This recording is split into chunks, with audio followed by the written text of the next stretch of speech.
Google boy ने English कहाँ से सीखी? तो बताइए गूगल बॉय, आपने इंग्लिश बोलना कहाँ से सीखा? सर वैसे मैंने इंग्लिश बोलना कहीं से सीखा नहीं है, खुद से आ गया, मतलब सिनेरियो से आया। अगर आपका सिनेरियो जैसा है आप वैसा ही सीख लेते हैं, तो it was like that only. और मैं बचपन से ही फॉरेनर्स, जैसे जब हम ताजमहल वगैरह घूमने जाते हैं कभी फैमिली के साथ, तो वहाँ पर फॉरेनर्स भी होते, टूरिस्ट होते, तो मैं उनसे उनके पास जाता, उनसे हाय हेलो करता, उनको मिमिक करने की कोशिश करता।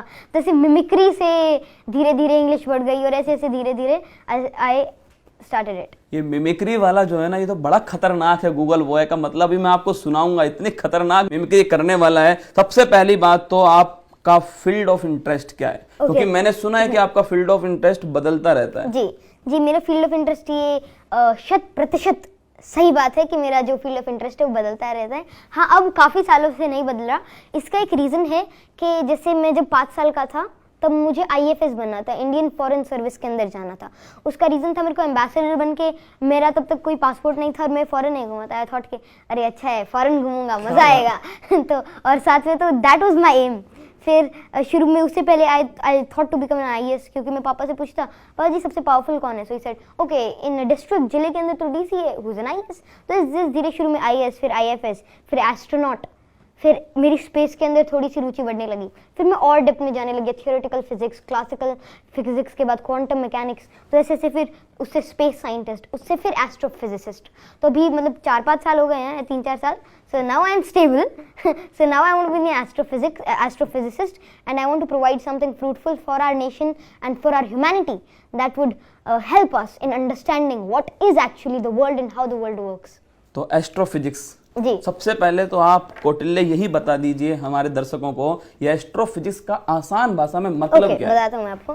देखिए, एस्ट्रोफिजिक्स, सिर्फ एस्ट्रोफिजिक्स नहीं, मैं क्वांटम मैकेनिक्स और पार्टिकल फिजिक्स भी पढ़ता हूँ, तो उन सभी का एक बार मैं आपको बताता हूँ कि एस्ट्रोफिजिक्स या इन सभी चीज़ों का ये मतलब है, एस्ट्रोफिजिक्स हमको ये बताती है कि जो हमारे यूनिवर्स है या हमारी जितनी भी चीज़ें हैं वो कैसे बिहेव करती हैं अकॉर्डिंग टू फिजिक्स। एक फिजिकल लॉज और फिजिकल मीन से एक एक्सप्लेनेशन यूनिवर्स की, क्योंकि अभी हम यूनिवर्स को जान ही नहीं पाए ढंग से। तो एस्ट्रोफिजिक्स के अंदर ये है कि हम यूनिवर्स को डिस्क्राइब करें, इसका मेन चीज़ क्या है, कैसे ऐसे वर्क करती है, इसका मैकेनिज्म क्या है।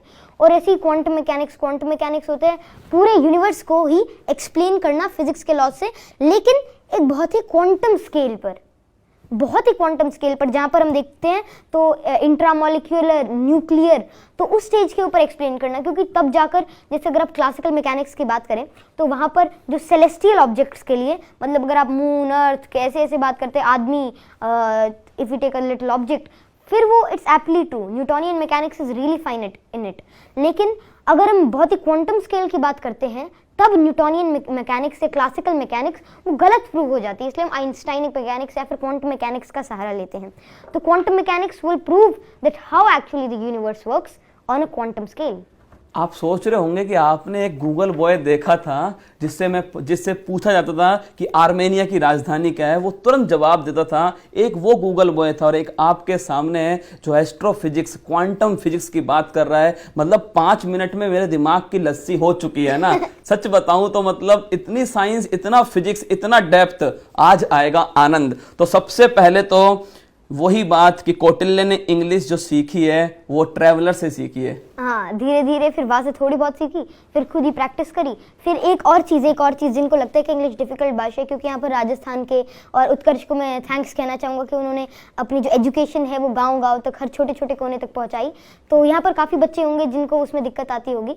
तो मेरे जब हम गर्मियों की छुट्टियों की बात है 4-5 साल पहले की, मेरे पापा जी ने कहा कि ओके, तब मेरे को इंग्लिश ज़्यादा अच्छी तरीके से नहीं आती थी, मैं भी गांव से बिलोंग करता हूँ, तो सिंपल थी, मेरे को ना ज़्यादा बोलना आता था और वैसे, और ना पेरेंट्स को, he was good in grammar. Father को इंग्लिश नहीं, मेरे पापा जी ग्रामर के टीचर हैं, उनकी ग्रामर है इंग्लिश ग्रामर, इंग्लिश भी, हिंदी भी, he is very good at it. लेकिन हाँ, स्पीकिंग डेवलप नहीं हो पाई क्योंकि सिनेरियो मैटर्स अ लॉट। तो उन्होंने क्या कहा कि चलिए ठीक है, गर्मियों की छुट्टी है, टाइम है, आज तुमने जो भी कुछ करा, खेला कूदा, मस्ती करी, कुछ भी करा, पढ़े, जो भी करा, उसको just try to explain in English या किसी भी लैंग्वेज के अंदर, शुरू में किसी भी लैंग्वेज के अंदर, क्योंकि उससे आपकी जो स्टेज फियर होता है वो भी खत्म हो जाता है। कैसे भी इंग्लिश हो, कैसी भी लैंग्वेज हो, गलत ग्रामर हो, टूटी फूटी इंग्लिश हो, कैसा भी हो, लेकिन अपने आप को एक्सप्रेस करो, तो उससे क्या हुआ, स्टेज फियर बिल्कुल खत्म हो गया और ऐसे ऐसे धीरे डेवलप हुई और बिल्कुल फ्लुएंसी आ गई। तो जिनको भी ऐसा लगता है कि मेरी अच्छी नहीं है कोई भी लैंग्वेज, तो आप इस टाइप की चीज को ट्राई करके देखिए, फिर आपकी language, I guarantee it would boost up in its just a matter of time. फिर जल्दी से you will gain fluency in it. तो आप सभी जानते होंगे हमारे सामने गूगल बॉय है और एस्ट्रोफिजिक्स इनका सपना है, इनका ड्रीम है, और साथ में आप जानते हैं करेंसी, कैपिटल, मैपिंग, ये तो सब इनकी उंगलियों पर है। तो आइए पहला सवाल मैं इनसे पूछता हूं, एस्ट्रोफिजिक्स मतलब गूगल बॉय से सवाल जवाब ना हो तो फिर आनंद नहीं आएगा। तो अब मजा आएगा, अब मजा आएगा। हाँ। मुकाबला टक्कर का होगा। टक्कर का। तो आइए पहला सवाल आपके लिए, स्टीफन हॉकिंस ने ब्लैक होल के बारे में किस प्रकार अलग सोचते थे और लोगों से? स्टीफन हॉकिंग्स ने ब्लैक होल के बारे में काफ़ी चीज़ें उन्होंने डिस्कवर करी, मतलब उनके जो थॉट्स थे, उन्होंने एक वर्म होल थ्योरी भी दी थी। और ब्लैक होल्स के अकॉर्डिंग उन्होंने ये कहा था कि ब्लैक होल के अंदर कोई चीज़ जा नहीं सकती और it's usually different from the others, क्योंकि अगर हम देखें ब्लैक होल्स जो होते हैं उनके जो ग्रेविटेशनल फील्ड है वो इतना ज़्यादा है कि उसके अंदर से लाइट भी एस्केप नहीं कर सकती।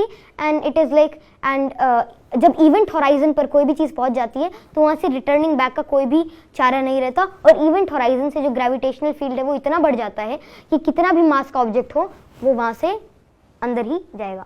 मतलब 10th क्लास में हमें ब्लैक होल के बारे में पता, यही बहुत उपलब्धि थी। स्टीफन हॉकिंग्स तो बहुत दूर की बात है, लेकिन यहाँ देखिए आप, स्टीफन हॉकिंग्स ब्लैक होल के बारे में किस प्रकार अलग सोचते थे ये भी इनको पता है। चलिए एक सवाल जिसका संबंध एस्ट्रोफिजिक्स से भी है और हमारे जो पुराण हैं, जो महाकाव्य हैं, उनसे भी है, तो पूछ लो एक सवाल। चलिए, हनुमान चालीसा की हाँ, दो याद है। पंक्तियां सूर्य से पृथ्वी की दूरी को बड़ी सरलता के साथ आंकती हैं, क्या वो दो पंक्तियां आपके दिमाग में आ रही हैं जो हनुमान एक चालीसा सेकंड के रुको, अंदर है? हनुमान चालीसा तो मेरे को याद है, हाँ आ गई, हाँ वही है, हाँ। जुग सहस्त्र जो जन पर भानु लीलियो ताही मधुर फल जानू। तो यहाँ पर जब जो हनुमान जी होते हैं तो वे जब सूर्य को फल समझते हैं तो तुलसीदास जी ने लिखा है कि वो क्या मापते हैं कि जुग सहस्त्र जो जन, या योजन आप कह सके, तो इसका जो एग्जैक्ट अगर हम इसको ट्रांसफर करें हमारे माइल्स फिर किलोमीटर्स के अंदर तो आ जाएगा, इसका जो एग्जैक्ट है वो है 1.53 करोड़ और 15.36 मिलियन।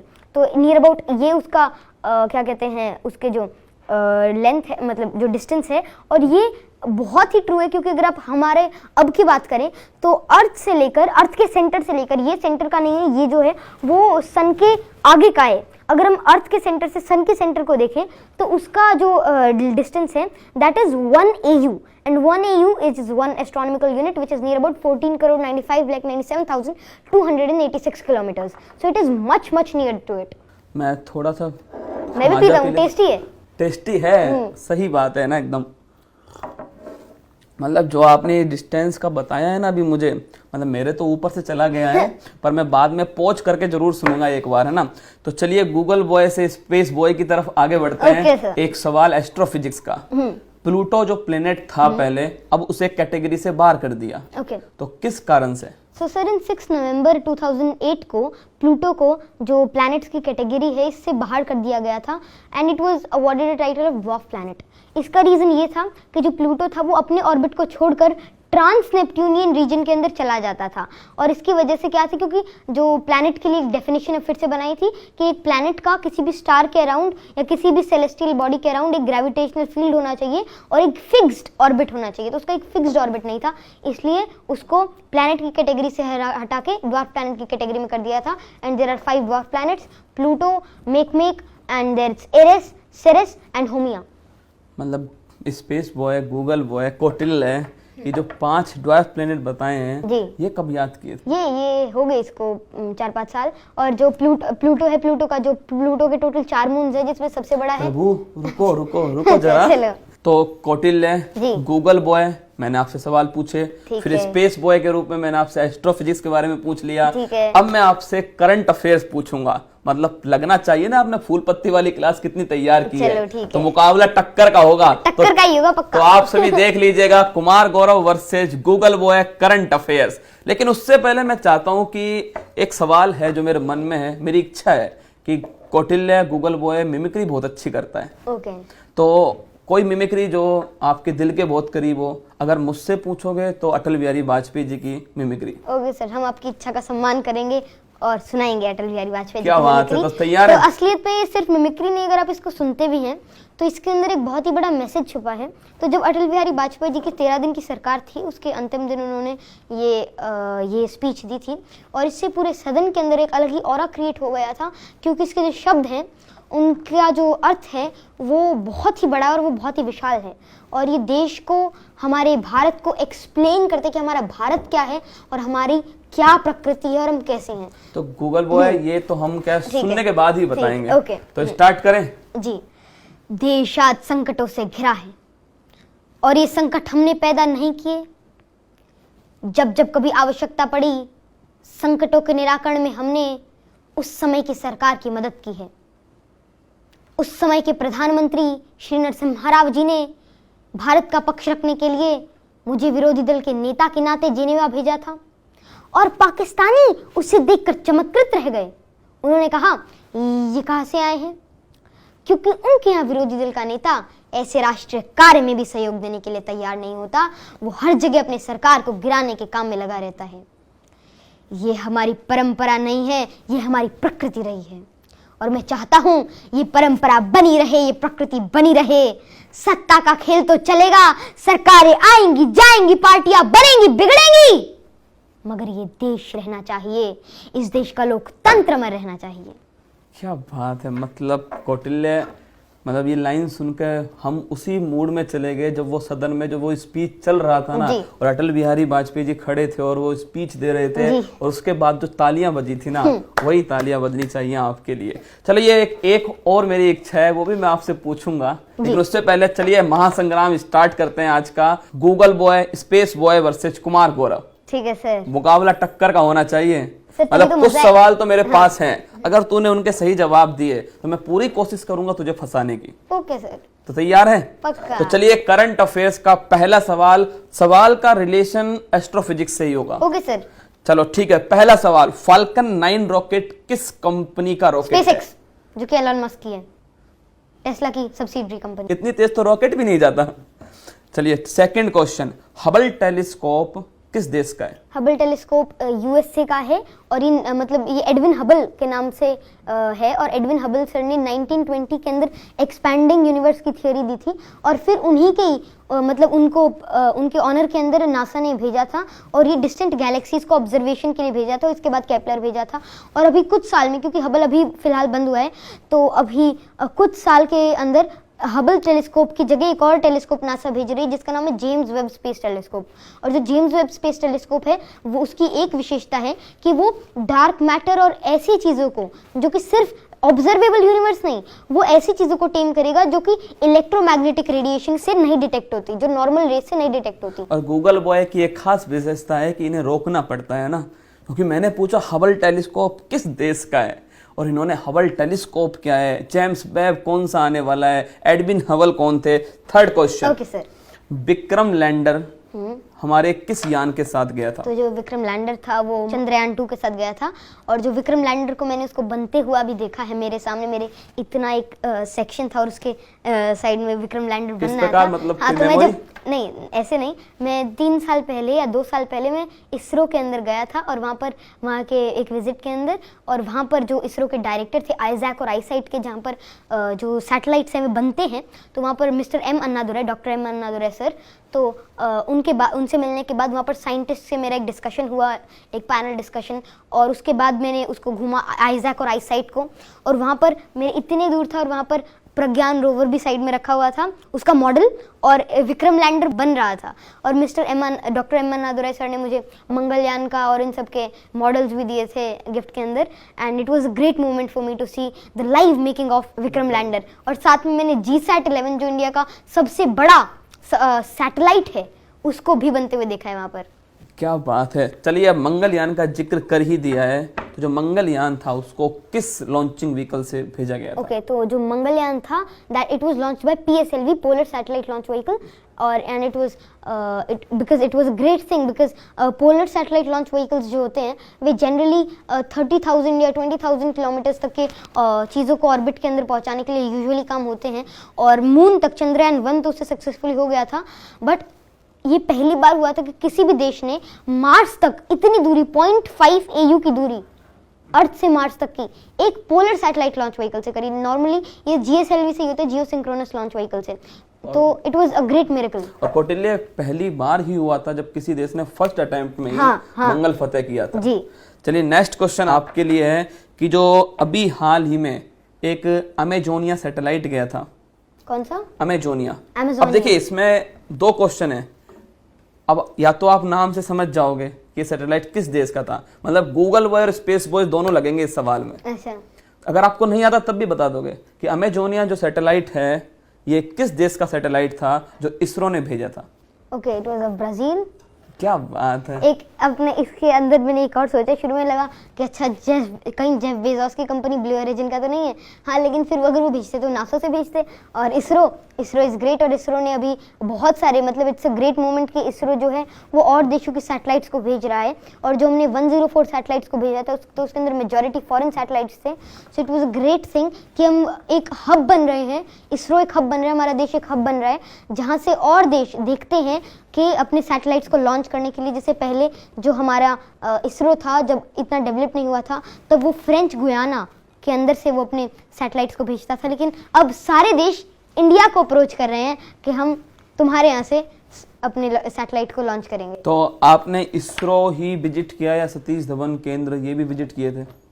मैंने इसरो के अंदर आइजैक और आईसाइट, और मैंने साथ साथ में आइजैक और आईसिक जहाँ पर क्या कहते हैं हमारे बैंगलोर के अंदर जहाँ पर हमारे जो सैटेलाइट्स हैं वो बनते हैं। हाँ, मैंने श्रीहरिकोटा नहीं गया हूँ और ना ही मैं तिरुवनंतपुरम में गया हूँ जहाँ पर जो हमारे फ्लूइड मैकेनिक्स और जो हमारे rocket launching Vikram Sarabhai space centre है हमारा। तो चलिए अब एक सवाल, भाई इच्छा है, सवाल तो नहीं है। वो अग्निपथ वाला जो डायलॉग है याद है? डायलॉग या कविता? कविता। क्या बात है, मतलब गूगल बॉय है तो अग्निपथ नहीं, क्योंकि अग्निपथ का डायलॉग तो हाय है नहीं, वो जो अग्निपथ वाला जो कविता है याद है थोड़ी बहुत? हाँ, चलिए तो मैं उसका आपको लास्ट पैराग्राफ सुनाता हूँ। बिल्कुल। इसका मतलब बहुत बड़ा है क्योंकि हरिवंश राय बच्चन जी ने तब लिखी थी जब देश के अंदर युवाओं के अंदर इनकलाब की और साथ साथ में आज़ादी की लड़ाई के लिए एक आग थी, और उस जुनून को और बढ़ाने के लिए श्री हरिवंश राय बच्चन जी ने लिखी थी। और इसका जो लास्ट पैराग्राफ वो ये है कि यह महान दृश्य है, यह महान दृश्य है, चल रहा मनुष्य है अश्रु श्वेद रक्त से, लथपथ लथपथ लथपथ, अग्निपथ अग्निपथ अग्निपथ। तू ना रुकेगा कभी। वो शुरुआत है कि तू ना रुकेगा कभी, तू न थकेगा कभी, कर शपथ कर शपथ कर शपथ, अग्निपथ। और गूगल बॉय भी शपथ कर चुका है कि गूगल बॉय का जो लक्ष्य है वो भारत से बाहर भी है। क्या मैं सही हूँ गूगल बॉय कि आगे गूगल बॉय क्या करना चाहता है? तो आगे मैं एस्ट्रोफिजिसिस्ट बनना चाहता हूँ, और आपकी इस बात के भारत के बाहर वैसे जो मेरा काम होगा, मतलब मैं वैसे आप इस बात से करेंगे कि मैं MIT के अंदर जाके, मैसाचुसेट्स इंस्टीट्यूट ऑफ टेक्नोलॉजी के अंदर जाके पढ़ना चाहता हूँ क्योंकि वहाँ पर रिसर्च का एक्सपोजर है। हाँ, लेकिन मैं बाद में आके काम इसरो के लिए, हमारे देश के लिए ही करना चाहता हूँ। क्या बात है, मतलब ये लाइन है ना जो कि हाँ मुझे काम इसरो के लिए ही करना है, वो इसरो से बेहतर कोई नहीं है। ये बात तो आप भी मानते हैं? आगे आने वाले 20-30 सालों के अंदर, 10 साल में भी, in very near future ISRO would be number 1, क्योंकि जो हमारी रेट है ग्रोथ की, that is really different from others. हमारे मतलब बहुत ही ज्यादा जो सक्सेस रेट है हमारे क्या कहते हैं सैटेलाइट्स का, that is also very high. हमने कई रिकॉर्ड्स तोड़े हैं, हमने PSLV से चांद तक गए, हमने पहले जिसने हम PSLV से हमने मार्स तक गए, पहले जो बिना किसी फेलियर के हम मार्स पर गए। उसके अलावा हमने 104 सैटेलाइट्स, तो हमारे पास इतने सारे रिकॉर्ड्स हैं। तो इसरो ये हमारे देश की विशेषता बताता है कि सस्ता, सुंदर और टिकाऊ, और इतना मजबूत क्वालिटी के अंदर कि उसका कोई तोड़ नहीं, और हर चीज़ के अंदर अच्छा। अगर आप देखें तो अभी कंपैरिजन हुआ था हमारे मार्स का, जो हमारा जो मंगलयान था, और उसी टाइम पे नासा ने भी अपना क्या कहते हैं, उन्होंने ये भेजा था अपना सैटेलाइट जो कि वहाँ पर जो वेदर चेक करता था, और वो GS उन्होंने मतलब जियो सिंक्रोनस लॉन्च व्हीकल से भेजा था वहाँ के, और उस पर उन्होंने जो हमारे मंगलयान से 100 टाइम्स से भी ज़्यादा पैसा लगाया था, और तब भी हमारा मंगलयान अब भी काम कर रहा है। तो एक सवाल है, मतलब पर्सनल ही है कि गूगल बॉय को खेलना पसंद है या घूमना पसंद है या पढ़ना पसंद है? देखिए मुझे सारी चीज़ें पसंद हैं और ऐसे एक एक तो नहीं, हाँ मुझे पढ़ना बहुत अच्छा लगता है।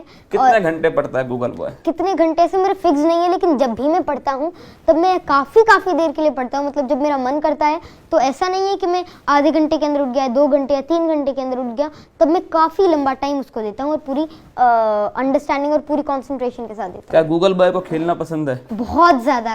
वैसे कौन सा? हाँ मुझे सारे गेम्स अच्छे लगते हैं। जैसे मैं चेस का एक बहुत अच्छा प्लेयर हूँ, उसके अलावा मैं पापा जी के साथ क्रिकेट खेलता हूँ, फुटबॉल और सारे गेम्स खेलता हूँ मैं। Table tennis. चेस के नेशनल प्लेयर हैं आप? हाँ मतलब मैंने नेशनल के अंदर एक सिल्वर मेडल भी जीता था, काफ़ी साल हो गए। और मैंने इसके अलावा स्टेट के अंदर तो कई बार गोल्ड मेडल जीते हैं।